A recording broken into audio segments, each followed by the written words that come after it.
Well, good afternoon on the Empty Skull Ranch. Here we are with yet another video.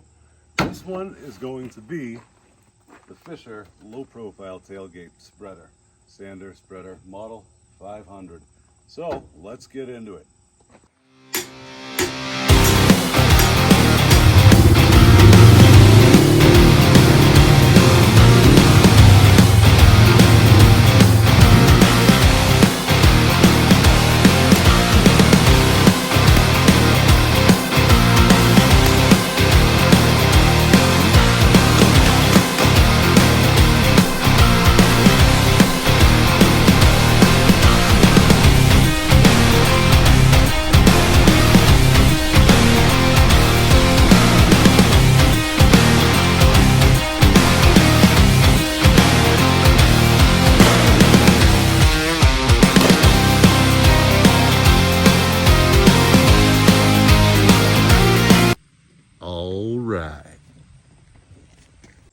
Alright, well, here we have it, kind of down to its basic elements. We've got the cab controller, we've got some other various accessory wires, and then we've got the main power supply right here. So this guy goes to the terminals on the battery and runs into the cab, then meets up with this right here and all that other stuff. And then it does a loop-de-loop around and it comes out the tail, so you can plug this guy in. But we're going to delve into all of that in the video. So basically, going off of this guy right here, the wiring diagram. Fairly simple job. This particular install is going to be on a first generation Super Duty F350. So as you see, throughout the generations, you're looking at it from this angle, it could be anything from a 99 to a 2016. But when you come around the front, note the difference in the appearance of the nose. So some of the stuff that's going to be laid out in this install might be slightly different throughout the years. So I know they changed some firewall stuff, some locations. This is a V10, so it's going to have different harnesses and different pathways for the wires to go through. But loosely, it's going to be the same kind of install that you're going to encounter on any one of these trucks, just with different features. So getting right into the meat and potatoes of the whole thing, I've loosely mocked up my power lead. That's going to run from the back end right here. Popped it up over the axle back here, and there she is. All the way down here. I'm probably going to zip tie it somewhere around those trailer connects. So that is going to be what plugs into the spreader itself. So, without further ado, let's find out what we got to do with the business end of this wire. I believe we're going to have to come up under here, and then we're going to bring it up probably through this compartment here, run it right alongside all this rigmarole, and then we're going to go right to that little right here. That goes to the cab. Fairly easy access point. So I'm going to maybe have to make it a little bit bigger because that is a big harness, but it's going to be connected to the white plug that goes into the back of the controller. So let's take a look at the wiring diagram. I am but a caveman. Your world confuses and frightens me. So here we are. Get out of here. All right. So what we're looking at right now, the first thing that I showed you is this power connect. That runs all the way over to the battery with the 8-gauge black, and then into the cab, like I was saying, through that access hatch to the white connector on this guy. So the white connector's here, and that's not going to work. Well, we're going to have to fix that. All right, so let's get down to it. Always working with power. Disconnect your battery. That way you don't fry yourself. Always a good call to do that. Never gonna regret doing that. So this guy right here is your battery connect. Got a 30 amp fuse in here, so check that earlier. 30 amp. So let's Let's snap that back together. There we go. All right. So what I'm thinking I'm going to do is I'm going to snake it along. Right, maybe through here. Use some zip ties. Clamp that right onto that little conduit tube. And then I'm going to run this guy right in to that guy. So I am going to pull that through there. There's going to be a lot of grunting and awful noise, but before I do that, I gotta, as promised, make that hole bigger. So I was looking around at the stuff I got, and I'm thinking I can be crafty enough to take this hacksaw blade and just kind of do one of these motions. No, not the stabbing, but I can get that right in there, because it is but a plastic piece. All right, let's see if this works or if it's a dramatic failure.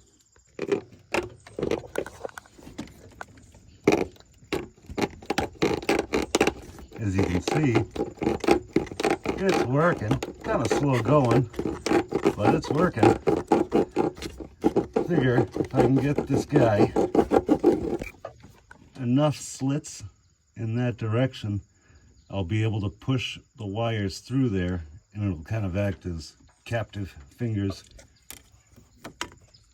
that'll hold the harness in place once it travels through the point of no return, where no one goes and comes back the same. Pretty clean truck. Nice looking. It's a buddy of mine that owns this. Good friend of mine that needs to get ready. A lot of projects on everybody's plate nowadays. So I figured I'd do this job and maybe make a video of it. But anyway, in the meantime, we got to take this guy off so that we have a little bit better access. A lot of times I leave that on and then I find myself snaking fingers and then wondering why it's such a pain in the ass to get things where I need them to be. So let's do something smart for a change and pop that guy off. So you see it's off now. Got that trailer brake unit there, and it's got these handy dandy little clips that go in. You just twist and shout, and you can get to the fuse panel all the same right underneath here, which we're gonna have to get into this bad boy in just a second so that we can derive some accessory power. So, thinking we could probably get that wire to run right along there, and these two holes appear to be just in the right spot so that we can mount our cab controller. So let's get cracking on that. As you can see right up there where the light's coming through, that is the inside of that hole. And here is my little connection I did earlier. That was cut, so I had to reunite it, and it feels so good. So we're gonna run this guy up along here. So I'll zip tie it so that it comes out right underneath that perspective mounting place. So let me pull a little bit more of it through, and then we'll take a look at the engine compartment in again. So here's that white plug I was talking about earlier. You see that's missing right there, missing in action.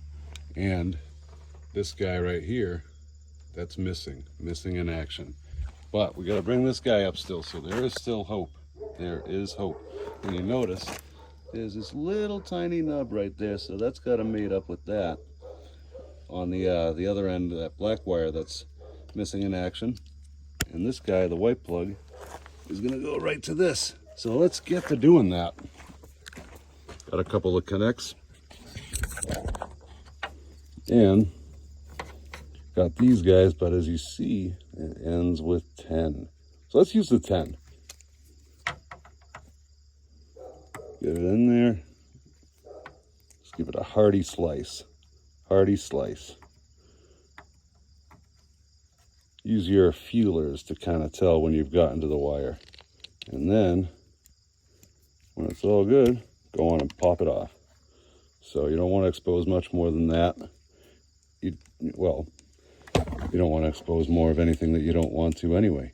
So let's go to the other end and get that weaved up through here so we can make this connection.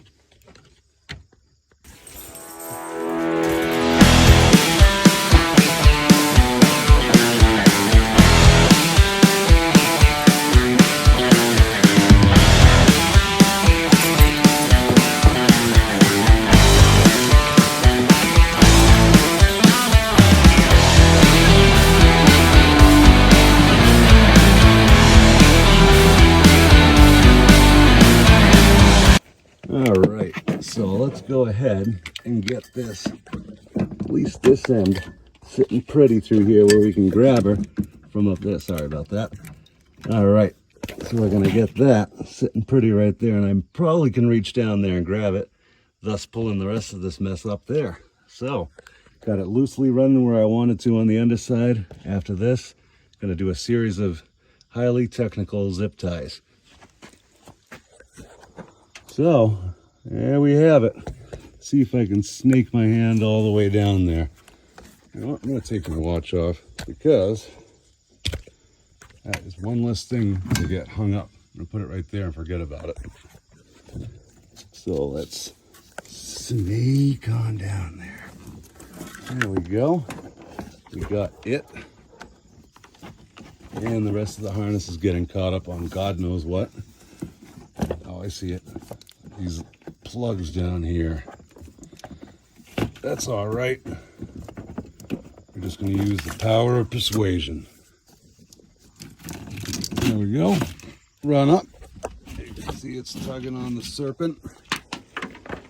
Now, we're going to do this connect up here and then get that all squared away. So same thing. We're just going to go ahead and use the 10. 10 on an 8, you know. They couldn't have done that one last one.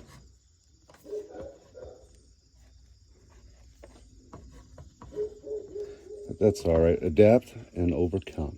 Adapt and overcome. Give it a nice hearty slice. Oh, not ready to go yet. Still has a little bit of separation anxiety. There we go. Pop it off. All right. Use this guy here. I'm sure everyone out there knows how to use these things, but figured I'd include it anyhow.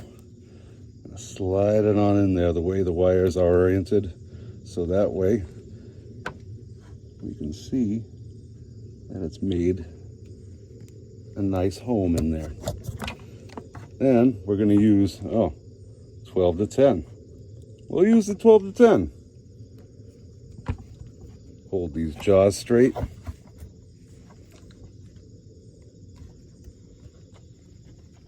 There we go. Nice, hearty clip.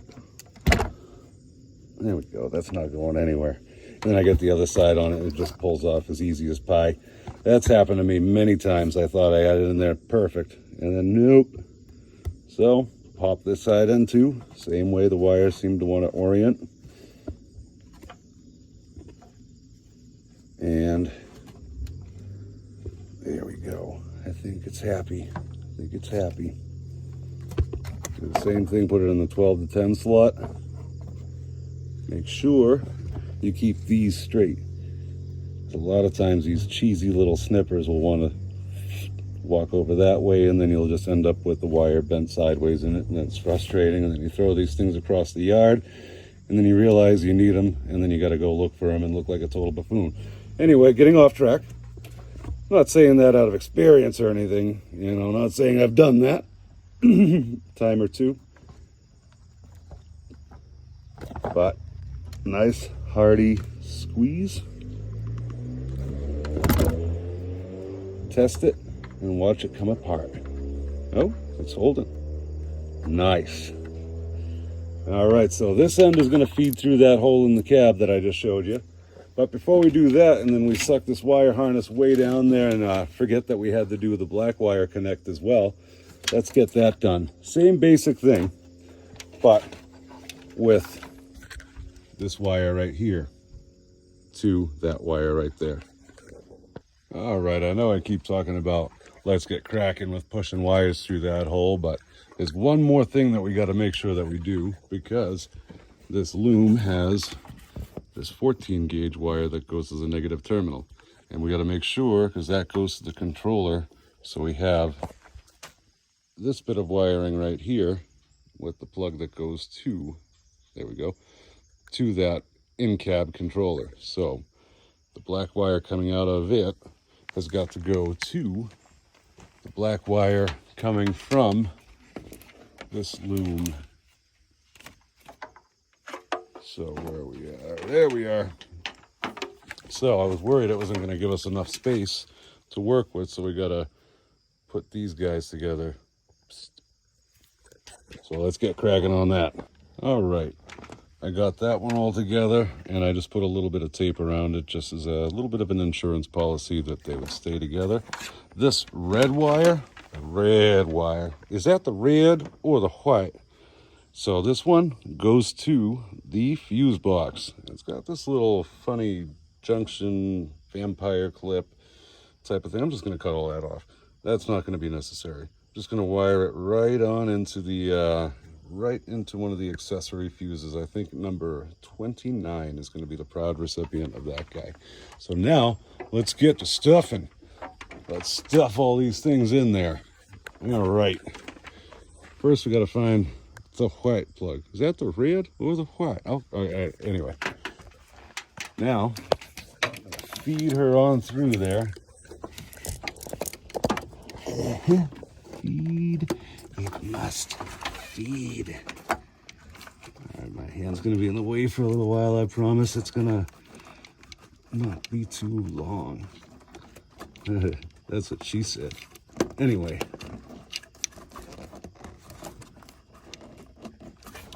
Well, you can see it's halfway through there. I'm going to try with this hand because I'm going to have more success with the other hand. Oh, actually that worked. So, going on into the cab. So, now to follow is going to be this guy. It's got this big old head that's got to get through there first. I know the camera keeps moving. I'm my own cameraman again today.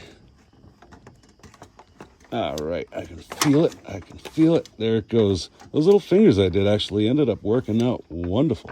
Das wunderbar. So hopefully this little bulb will come through there all right and not pull apart and break the fuse. And then I'm going to be out looking for a 6-amp little bus fuse for it. And yeah. So as we can see, our little buddy, oh, there he is, joining the party. Come on, little putty. Now let's find the other guy.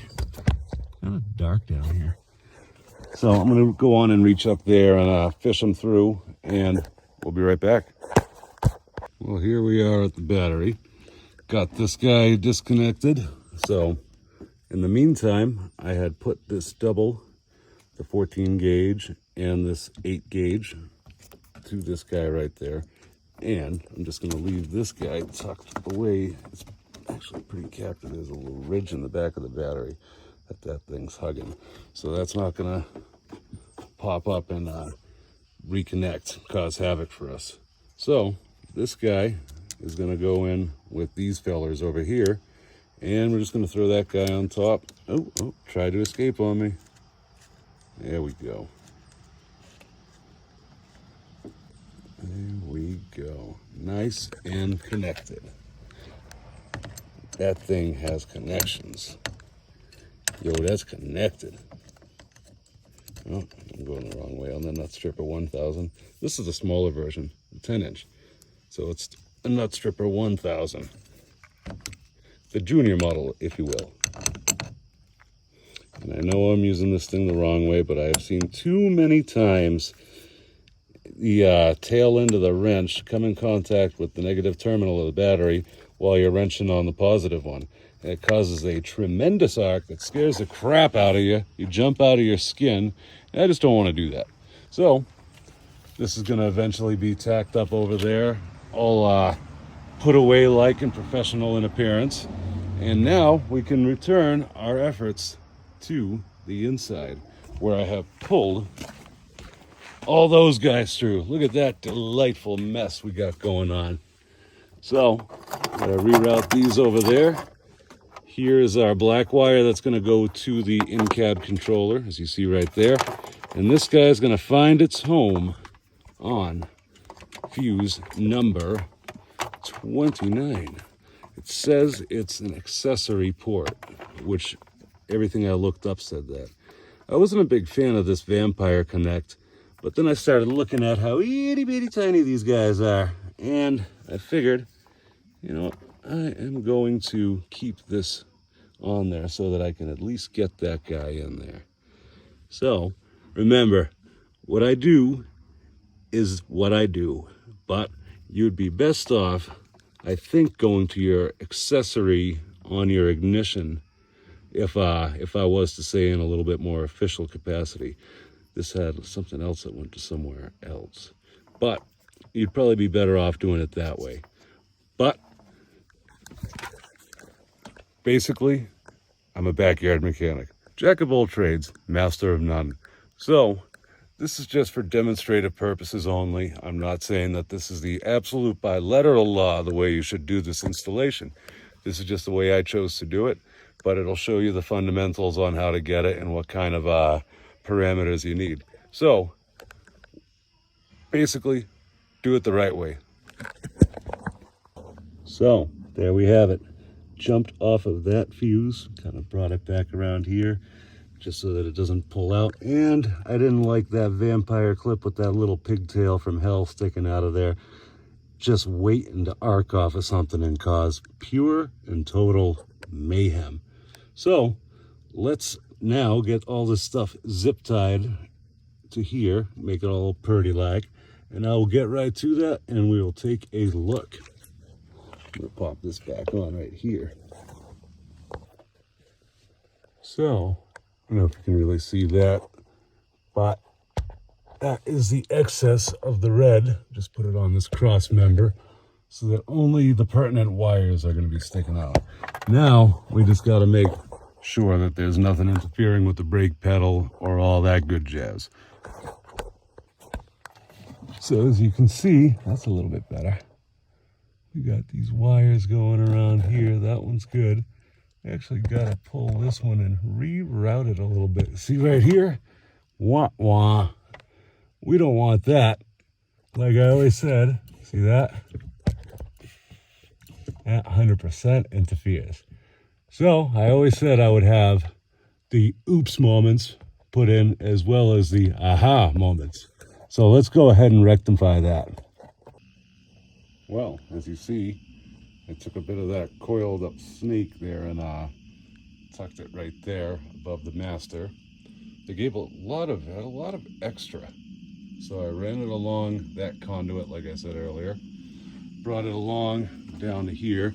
Figured you guys didn't want to watch a bunch of zip tying, you know, that's kind of repetitive and boring, but so there it goes, and here it comes down to here. So once we get everything all in play, we will juice it up and make sure she works. So these guys right here are kind of hanging out because that was for the Model 2000. This is the 500, so those are not going to be in use. So now this snake goes down to here, and we're going to run that along the frame till we get to the back. I have a feeling we're going to end up with a little bit of a bunch up towards. Look at how much extra we got on that. What is this, on a limo? So here we are. Plenty of room to work with. We can go around any obstacles we'd like. Obstacles. Said we weren't going to find our treasure on account of our obstacles. So let's get to that. You can see we got plenty of options to go with down here. Oh yeah, and by the way, after I do this, I'm going to give her the old fluid film bath. That ought to liven her right up. Surprisingly, as rough as it looks down here, this truck drives amazing. Absolutely amazing. I brought it all the way back here, probably an hour and a half's drive in this thing, going interstate, going back roads, going regular highways, and she performed flawlessly. Front end as tight as a snare drum. Wanders a little bit, but hey, who doesn't? But I was thoroughly impressed. This little girl, it only got about 28,000 miles on it right now. Just about to turn 28,000, that is. But as I said, for the age, it's clearly not seen too much time off the farm. So let's get this going before I start jibber-jabbering. I just was thoroughly impressed at how well she drove. So I'm going to start finding little holes and looking for holes and hang her up, and we'll be right back. Alrighty, hear those night creatures in the background? Refreshing. So here we have our control box, and there are some pre-existing holes here in this dash. So I'm going to see if we can't use those. But first, I'm going to leave these right here so they don't go missing, and put this guy right next to it. So let's go see where the wiring is at. I still got to cluster that thing up here, kind of put it right next to this guy right here. Just a little bit of the excess. I knew I would have a lot of excess. So I'm just going to pull that up here, tuck it in nice and tight, and just give her a little home right next to that. Maybe even pin it right up on that fender wall or something like that. Throw a couple zip ties through there just to keep her out of the way.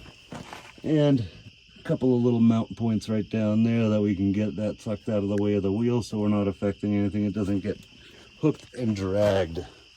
So underneath here,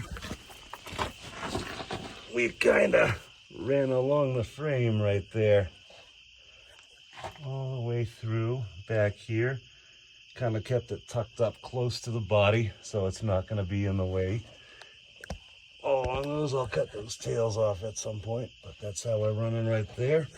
And then back here, kind of ran it right along, oh, there it is, right along these here cables, alongside.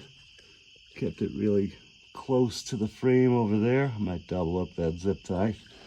And came up under here, and we're kind of in here.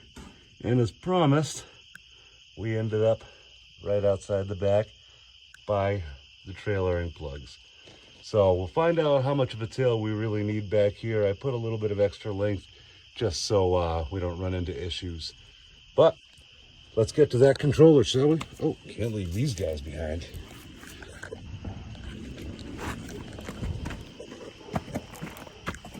All right, so we'll see if this guy, we can use those two. Look at that. Look at that. I love it when a plan comes together. Well, let's get that hung. Well, we got those guys in there. Now we just got to get this plugged in to that there unit. So this should be easy as 1, 2, 3. It's looking like it. So we got this guy right here, this pigtail. We got the pigtail right here. So let's get those guys together. They look like they have been missing each other quite a bit. So, come on, there we go. There we go. They are nice and happy. Now let's get those red and white. Is that the red or the white? All right, I'm going to stop saying that, I promise. Just as soon as I can get that plug in, then I promise I will stop saying that. I think that this would be an easy thing to do. There we go. Now, let's get this guy in. And right next. Look at that. Plugged in. All happy. So, now it's time. It is time to just adjust this. So let's get that off of that. Oh yeah, I pulled it a little forward in that, so I'm gonna have to move those ears aside. Well, there we have it. The controller is mounted. It is affixed right there. Kind of took off a little bit of the slack, so we didn't have all that hanging down. Ran it down over here. Kind of looks like a mess in there with all this wiring, but it's a organized mess. I left enough slack for this fuse, so if this fuse blows, you can get to it and change it without having to cut a bunch of zip ties. And those two run into the fuse box, and we just got to put this panel back up here. As soon as we get that back up, restore order. I know this video's gotten a little dark, literally. I can hear the creatures of the night calling behind me. Almost eerie as you hear the gravel crunch and you're doing zip ties. And then all of a sudden, you look behind you and you see... All right, here we are. Muckled this thing up onto there. The tailgate spreader 500. So, pop that into there, check to see what our tolerances were as far as the plug wire goes. I think I hit the thing on the nose. It's just enough to stick out so that it mates the connection, but you can tuck it behind the plate, keep it out of the way. So that's, we'll see if this thing works once we get the battery terminal connected again. So, like you saw, still gotta put that on. Drat, forgot about that. Anyway, so now we are going to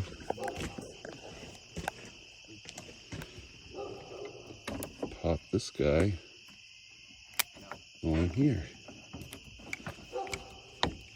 There we go. Tighten this little guy right here with my vice grip fingers. And cab lights on. That much is apparent. All right, let's get this guy tightened down. We're not playing any games with looseness. Get that tightened in, good and tight. This side, oh, wrong bit. Well, get that side with the nut stripper 1000, as we had determined earlier. Make sure that it's nice and snug right in there. Oh yeah, I already did that. What am I thinking? All right, that's there, check. Wires run up there, check. We got this little mini bird's nest right here, check. Got the wires running through the little portal. Dogs are barking, check. This wire, or this loom, is tucked behind there. Still got to cut the tails off, but tucked behind there, run nice and tight. So, let's see what we're doing cab side. You know what? I'm going to put that thing up first. It's just bothering me that it's down. It's not, you know, I like to get ahead of myself and just think that I did everything correct. And then, you know, that there's going to be no issues going forward. But, hey, you know what? I like to roll the dice every now and again. I love these little connects that they put on this model year. So simple, so easy. You gain so much access. It's just, you know, get the fuse panel down there. You get everything. Why did they not keep this going? Watch now. I'm going to have problems with it just because I was singing its praises. Back there, make sure that those are lined up. Goes into the hole. Go in the hole. There we go. Give it a twist with the old hacksaw blade screwdriver. And there we have it. Looks nice and clean. We are ready to go. Let's give it a twist. All right, well, after all is said and done, let's see if the gamble of buttoning everything up and making all the connects tight and everything good, you know. Sometimes it's good to leave things kind of partially disassembled just so you know that the item works. But I'm going to go ahead and roll the dice on this one. So let's juice her up, give her a start.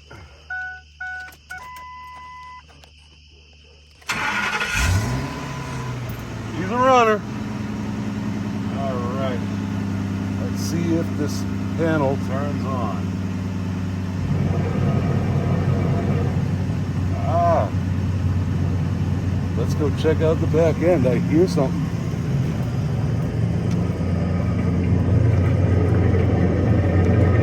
Well, I'll be a monkey's uncle. Look at that.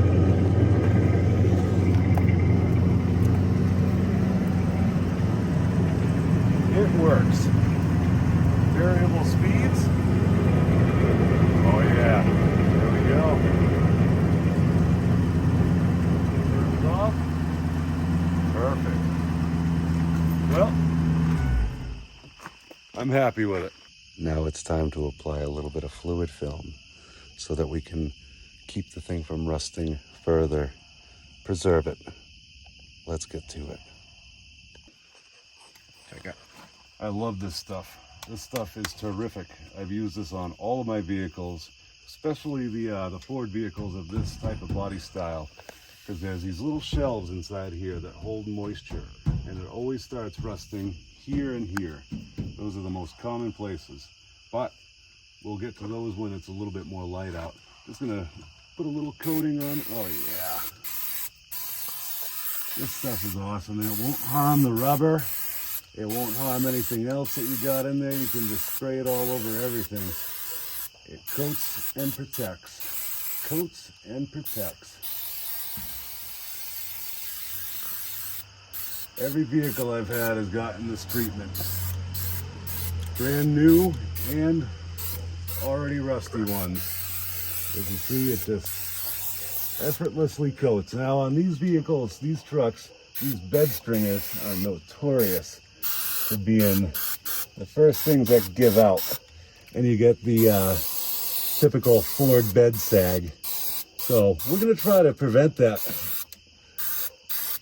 I want my friend to be able to use this truck for a decent time without having that happen, because I use it for various things around the farm, you know, pulling hay wagons and such. Well, maybe not pulling hay wagons, but you get my drift. Pulling wagons nonetheless, and loading up bales in the back and all that stuff. So you can't really successfully do that if your bed's doing this.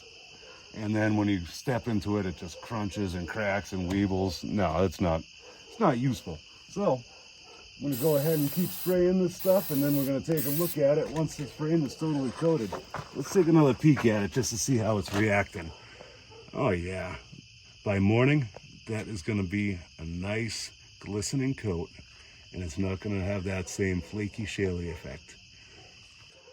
All right, it's very important on these to get inside the rockers. This one's got a nice little window right there, and if you put the straw like so, get all back into that cab corner, all inside these rockers this way, as much as you can anyway, just to give it a good coating in there, because that is another point where it rusts. So I'm getting all these little folds. The crew cab that I had that was in this body style had a seam like this, but there was a bump out where you could stick this into there and actually douse the whole thing, and then maybe about that far down there was another, so you could continue. This one's welded up pretty tight. I don't really find any access points in there that you can get the straw into. Yeah, not really. All inside those areas, anywhere where moisture and unwanted stuff accumulates. So really slather it down. Only thing you don't want to get this stuff on is chrome, because it'll make it very foggy and it takes forever to work it out of there. So definitely not on chrome. It's friendly on most other surfaces but chrome. Well, there we have it. Conclusion, and a little bit of this juice on the frame there to help it. But mostly, this spreader is working. It is a nice unit, a nice compact unit for a smaller operation if you don't want to have an entire bed filled with a sander because you're not doing the whole damn neighborhood. So definitely a good piece. It works, to my surprise. Just kidding. So stay tuned in for more installments from the Empty Skull Ranch. Definitely more to come.